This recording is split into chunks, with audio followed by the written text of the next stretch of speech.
Beş vilayet bir cem olup arkadağa savul diye Halkın senin aklafına hikmet bilen cevap berýär.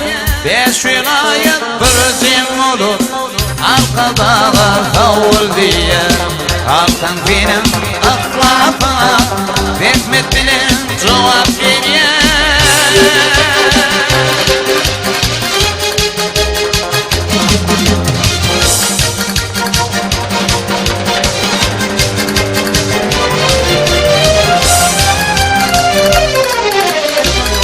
Her bilin atın yetlep aylanıp gör köpet dağı Sağlık yolu arka dağın Fida otur gül diyarı Eylem balkan belirli ben arasına akarıydı Taşoğu diklim marıydı Biriktiryen paytahtım var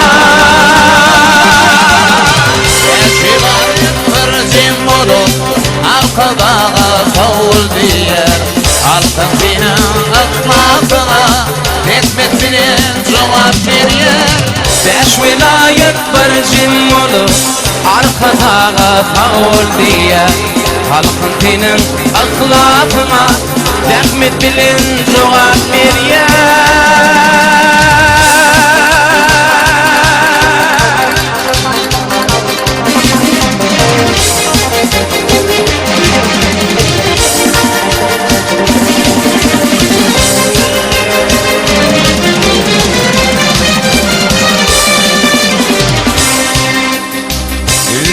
Sen gül diyarda arka dağın ahlakı var O şayat ekli halkın bir batliği var ya İlem balkan bilenli var arasında akılıydı Taşoğu diklim marıydı biriktiryen paytahtın var